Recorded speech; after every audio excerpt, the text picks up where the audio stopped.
नाश्ता सुकून से करने दो यार। बोलो। बराक और उसकी माँ, यहाँ तक कि किसी का भी कोई पता नहीं है। एयरपोर्ट से निकलने के बाद वो वहाँ से भी बस निकले।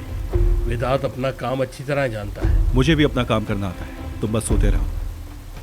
क्या मतलब है? तुमने कल मुझसे क्या कहा था कि उस लड़की का अगर नंबर मिल गया तो वो भी आसानी से मिल जाएगी। हाँ तो हाँ, देखो देखो देखो, पागलों जैसे नजर आ रहे हो। अच्छा भाई, हमें बताओ क्या करना चाहिए? मुझे ईद को फोन करना है।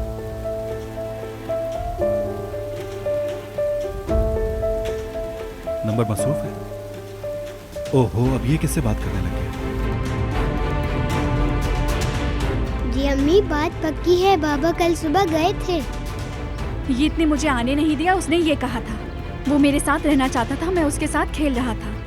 अम्मी, आप क्या सोचती हैं? ये बातें ठीक हैं? जानती हूँ ऐसा नहीं हो सकता, बाद में बात करती हूँ। अम्मी तुमसे बहुत प्यार करती है।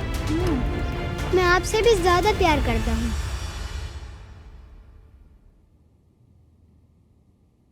वेदांत कल अदालत में देर से आया था ना, और उसने कहा ईद के पास था। तो मुझे लगता है मरजान को उसने लटकाया है। मतलब लटका के सीधा अदालत आ गया? ऐसे कैसे हो सकता है? जब हम लोग यहाँ पर आए थे तो सिर्फ मरजान थी। अगर कोई और होता तो हम देख लेते।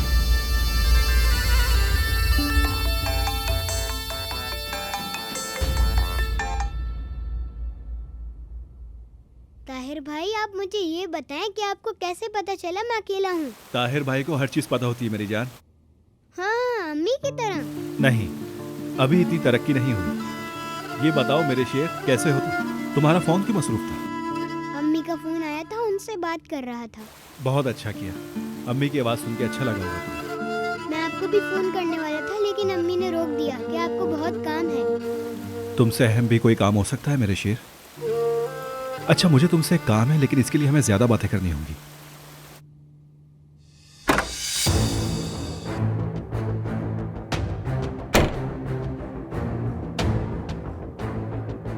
मेरी बात सुनो परदेसी चिड़िया, ये लो और इससे फोन कर लो।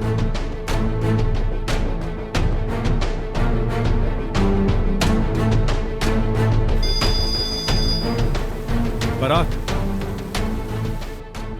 मेरी अम्मी और बहन मिल जाएं एक बार। नहीं, तुम मदद करोगी तो मिल जाएंगी। मेरी बात गौर से सुनो।